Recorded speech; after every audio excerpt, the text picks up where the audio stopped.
Assalamualaikum warahmatullahi wabarakatuh. Mari kita bahas materi vektor untuk matematika peminatan kelas 10 IPA. Saya berikan definisi vektor. Vektor adalah sebuah besaran yang memiliki nilai dan arah, di mana setiap vektor memiliki dua buah komponen, yaitu komponen vektor pada sumbu X dan komponen vektor pada sumbu Y. Sesuai dengan bidang Kartesius, sumbu X di sini merupakan sumbu yang horizontal atau garis datar, sedangkan sumbu Y yaitu garis yang vertikal atau garis yang tegak, di mana setiap nilai pada vektor dan arah pada vektor masing-masing berbeda. Untuk poin pertama, penulisan vektor atau lambang vektor. Vektor dapat dilambangkan atau dituliskan dengan notasi sebagai berikut. Yang bagian pertama yaitu A, menggunakan dua buah huruf kapital di sini huruf besar ya, dengan sebuah garis atas.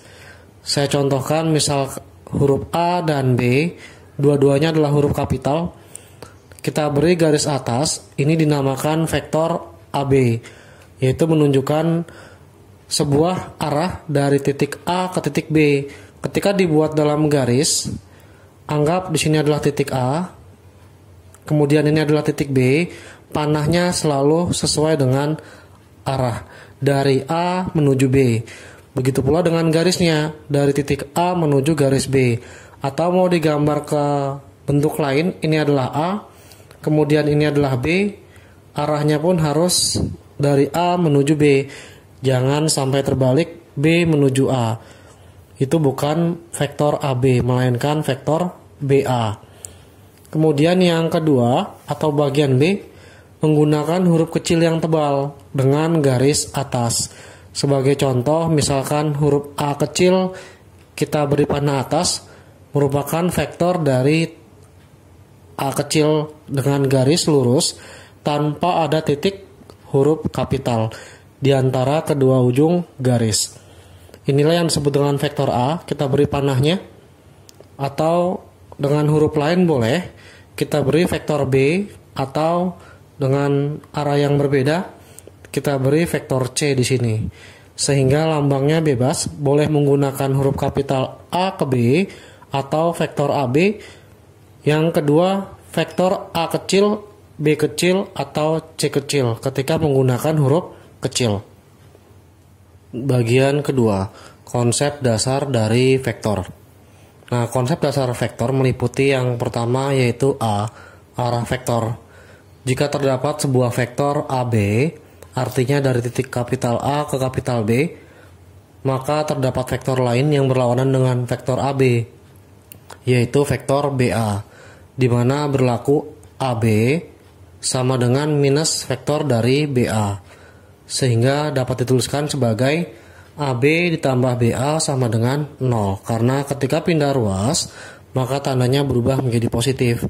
Sekarang ketika diilustrasikan ke dalam sebuah gambar atau garis, ketika terdapat vektor AB yang dilambangkan dari A ke B dengan panjang vektor AB kita misalkan 5 satuan, kita beri tanda panahnya dari A menuju B, maka terdapat vektor yang berlawanan yaitu vektor BA. Panjangnya sama, yaitu A dan B dengan panjang 5 satuan, tetapi arahnya berbeda. Ketika vektor AB dari A ke B, maka vektor BA sendiri adalah B ke A. Sehingga vektor AB dan BA saling berlawanan dengan panjang yang sama sebesar 5 satuan. Itu adalah ilustrasi untuk arah vektor ketika terdapat vektor yang berlawanan dengan vektor lainnya. Kemudian yang B, dimensi vektor. Dimensi vektor terletak pada ruang 2 dan ruang 3, di mana ruang 2 disebut dengan dimensi 2, dan ruang 3 yang saya singkat dengan R3 merupakan dimensi 3 dari vektor, di mana dimensi 2 atau ruang 2 terdapat pada koordinat Kartesius yang memiliki sumbu X dan sumbu Y, sumbu X yang horizontal dan sumbu Y yang vertikal. Kemudian dimensi vektor pada ruang 3 atau R3 memiliki 3 koordinat pada bidang Kartesius, yaitu koordinat sumbu X sumbu Y, dan sumbu Z. Ada yang menuliskan sumbu X, sumbu Y, dan sumbu Z bebas, artinya tidak terpengaruh pada bentuk seperti ini. Yang terpenting adalah pada ruang 2 menghasilkan bidang datar, dan pada ruang 3 menghasilkan sebuah bangun ruang. Itulah dimensi vektor. Bagian C pada konsep dasar vektor yaitu tentang nilai trigonometri. Hal ini terkait bersifat matematik karena sin, cos, dan tan merupakan nilai trigonometri pada matematik. Tapi untuk dasarnya saja sebagai dasar perhitungan, untuk nilai trigonometri pada masing-masing sudut perlu diketahui dalam mencari konsep dasar vektor.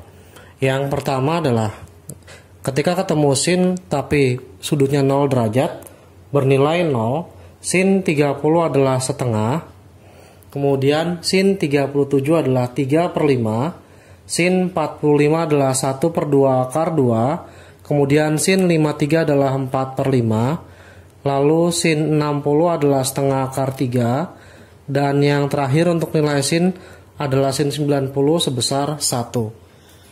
Kemudian yang kedua untuk cos tidak perlu dihafalkan kembali, tinggal letaknya ditukar dari arah sin. Ketika 1 adalah nilai sin 90, maka nilai cos 0 adalah 1. Kemudian setengah akar 3 nilai cos dari 30 derajat, kemudian 4/5 adalah cos dari 37 derajat, kemudian setengah akar 2, lalu ada 3/5, kemudian 1/2, dan terakhir adalah 0. Kemudian untuk nilai tan sendiri tidak perlu dihafalkan lagi, kita bagi dengan 0 terhadap 1 sehingga menghasilkan nilai 0. Setengah dibagi setengah akar 3 adalah 1/3 akar 3. Kemudian yang berikutnya 3/5 dibagi 4/5 adalah 3/4. Setengah akar 2 dibagi setengah akar 2 adalah 1. Kemudian ini adalah 4/3. Lalu akar 3 untuk nilai tan 60 derajat, dan yang terakhir tan 90 derajat, 1 dibagi 0 hasilnya infinity. Kemudian untuk nilai negatif pada suatu sin, cos, dan tan, untuk sebuah sudut sin dari min alfa menjadi min sin alfa, kemudian cos dari min alfa adalah cos alfa, kemudian tan dari min alfa adalah min tan alfa. Dan semua nilai trigonometri tergantung dari sifat kuadran, di mana sifat kuadran terbagi menjadi 4. Yang pertama terletak antara 0 derajat hingga 90 derajat. Ini semua nilainya adalah positif, baik sin, kemudian cos, dan nilai dari tan adalah positif. Lalu yang kuadran kedua terletak antara 90 derajat hingga 180 derajat, dan kuadran kedua hanya sin yang bernilai positif. Dan kuadran 3 letaknya antara 180 derajat hingga 270 derajat. Dan nilai positif pada kuadran 3 adalah nilai tan. Kemudian yang terakhir untuk kuadran 4 hanya bernilai cos yang positif, di mana letaknya antara 270 hingga 360 derajat atau kembali ke titik semula untuk nilai pada kuadran 4. Inilah sifat dari nilai trigonometri pada konsep dasar sebuah vektor. Konsep dasar vektor berikutnya adalah bagian keempat, yaitu jenis vektor. Berdasarkan lambang penulisan sesuai dengan letak atau ruang atau dimensi pada sebuah vektor yang terbagi menjadi 2 sebelumnya, yaitu tentang ruang 2 dan ruang 3. Ruang 2 adalah dimensi 2 dan ruang 3 adalah dimensi 3, maka jenis vektor terbagi menjadi 3 jenis. Yang pertama adalah vektor basis. Nah, vektor basis di sini dituliskan dalam bentuk I, J, dan K, di mana ketika terdapat sebuah vektor A, ketika di ruang 2 hanya tertulis I dan J saja, yaitu AXI ditambah oleh AY, J, di mana nilai AX adalah koefisien dari I, kemudian AY koefisien dari J. Kemudian untuk yang kedua, pada ruang 3 atau dimensi 3, maka vektornya menjadi AXI kemudian ditambah AYJ, lalu ditambah AZ dari K. Inilah bentuk ruang dari vektor basis untuk dimensi 2 dan dimensi 3, di mana nilai AZ sendiri merupakan koefisien dari vektor basis K. Tetap diberi tanda garis atas pada setiap I, J, dan K. Lalu yang kedua, jenis vektor kolom. Nah, hampir mirip dengan vektor basis, hanya penulisannya berupa kolom. Ketika terdapat vektor A yang terdiri dari AXI dan AYJ, ini pada ruang 2, kemudian AXI tambah AYJ tambah AZK terletak pada ruang 3, penulisan dalam vektor kolomnya tinggal disusun secara vertikal, yaitu AX dan AY. Kemudian yang kedua, untuk yang ruang 3, dituliskan sebagai AX, AY, dan terakhir AZ. Ini untuk vektor kolom pada masing-masing ruang 2 dan ruang 3 atau dimensi 2 dan dimensi 3. Kemudian pada vektor basis diganti dengan vektor baris, maka penulisannya ditulis sebagai bentuk horizontal, bukan lagi vertikal seperti vektor kolom. Maka dituliskan sebagai AX, AY, atau dalam ruang 3 dituliskan sebagai AX, kemudian AY, dan terakhir AZ. Jadi kalau bertemu bentuk yang 3 ini merupakan sebuah vektor. Baik penulisan dalam vektor basis menggunakan I, J, dan K, I dan J dalam ruang 2 atau dimensi 2, I, J, dan K pada ruang 3 atau dimensi 3. Kemudian untuk vektor kolom tertulis dalam vertikal untuk AX dan AY pada ruang 2 dan ruang 3 AX, AY, dan AZ. Kemudian untuk vektor baris tertulis dalam bentuk horizontal untuk AX dan AY pada ruang 2. Pada ruang 3 cukup tinggal tambahkan AZ dari AX dan AY pada sebuah vektor. Inilah jenis vektor pada konsep dasar vektor. Konsep dasar vektor yang kelima mengenai panjang vektor. Sebelumnya definisi awal dari vektor adalah sebuah besaran yang memiliki nilai dan arah. Jika sebelumnya arah berlawanan diberi tanda minus, maka sebuah vektor memiliki nilai berupa panjang vektor. Nah, jika terdapat vektor A atau vektor AB, maka panjang vektor dapat dinyatakan dengan notasi nilai mutlak dari vektor A atau nilai mutlak dari vektor AB yang ditentukan berdasarkan ruang atau dimensi vektor. Nah, sesuai dengan ruang atau dimensi vektor yang terbagi menjadi 2, untuk yang pertama, panjang vektor di ruang 2 yaitu vektor A, AXI tambah AYJ atau lambang dari vektor kolomnya tertulis dalam bentuk vertikal AX dan AY dan tertulis dalam bentuk vektor baris sehingga memiliki bentuk horizontal AX dan AY, maka panjang vektornya dinyatakan dengan cara AX dipangkatin 2 ditambah AY dipangkatin 2 lalu diberi nilai akar. Begitu pula dengan panjang vektor di ruang 3 atau dimensi 3 yang memiliki lambang vektor A sama dengan AXI tambah AYJ tambah AZK, kemudian dituliskan sebagai vektor kolom tertulis sebagai bentuk vertikal yaitu AX, AY, dan AZ, serta dalam bentuk horizontal yaitu vektor baris AX, AY, dan AZ, maka panjang dari vektor A dinyatakan dengan akar dari AX kuadrat ditambah AY kuadrat ditambah oleh AZ pangkat 2. Inilah konsep dasar vektor yang paling awal sebelum ke materi berikutnya.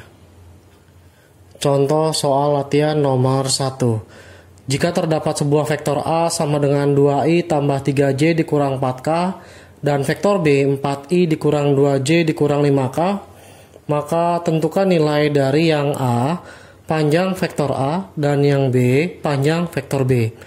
Nah, untuk yang A sendiri, vektornya adalah 2i tambah 3j dikurang 4k, maka panjang vektor A, seperti tertulis pada rumus panjang vektor, masing-masing nilai koefisiennya kita kuadratkan.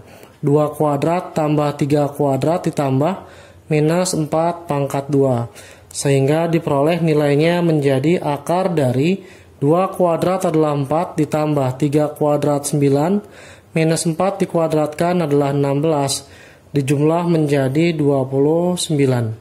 Kemudian yang kedua untuk B, vektor B-nya tertulis 4i kemudian min 2j dikurang 5k, maka panjang vektor B-nya sama dengan akar dari masing-masing 4 pangkat 2 ditambah minus 2 pangkat 2 ditambah minus 5 pangkat 2. Tertulis 4 kuadrat adalah 16, kemudian minus 2 kuadrat adalah 4, kemudian minus 5 kuadrat adalah 25. Maka ketika dijumlah 16 tambah 4 adalah 20, ditambah 25 adalah 45. Akar 45 ketika diurai menjadi bentuk akar menjadi 3 akar 5. Kemudian untuk nomor 2, diketahui vektor A-nya sudah ada sebesar 2M tambah 6I ditambah 3J dikurang 12K memiliki panjang vektor sebesar 13 satuan. Artinya panjang vektor A-nya sudah diberitahukan sebesar 13. Panjang vektor A sendiri adalah akar dari masing-masing ruas dari I, J, dan K, yaitu 2M ditambah 6 dikuadratkan ditambah 3 dikuadratkan ditambah minus 12 pangkat 2 harus sama dengan 13 nilainya. Nah, akar pindah ruas menjadi kuadrat, maka 2M plus 6 dipangkatkan 2, 3 kuadrat adalah 9, minus 12 kuadrat adalah 144 sama dengan 13 kuadrat yang bernilai 169. Maka 2M ditambah 6 dipangkatkan 2 sama dengan 169. 9 dan 144 kita pindah ruaskan ke arah kanan, minus 9 minus 144. Nanti diperoleh nilai dari hasil selisih 169 dikurang 9 adalah 160. 160 dikurang 144 adalah 16. Nah, ketika memiliki bentuk kuadrat pindah ruas menjadi akar, 2M plus 6 sama dengan akar dari 16. Tapi jangan lupa beri tanda plus minus setiap bentuk kuadrat yang pindah ruas menjadi akar. Hasil dari plus minus akar 16 adalah 4. Karena nilai akar 16 merupakan hasilnya 4. Terbagi menjadi dua bentuk. Yang pertama 2M tambah 6 sama dengan 4. Maka 2M sama dengan pindah ruas 4 dikurang 6 sama dengan min 2. Maka nilainya adalah min 2 dibagi 2. Dapat min 1. Nah, yang kedua yaitu 2M plus 6 sama dengan minus 4. Pindah ruas 2M sama dengan minus 4 minus 6 jadi minus 10. Maka nilai M-nya min 10 dibagi 2 menjadi minus 5. Inilah jawaban contoh soal nomor 2 menghasilkan dua nilai M masing-masing min 1 dan min 5 ketika nilai panjang vektor sudah diberitahu nilainya.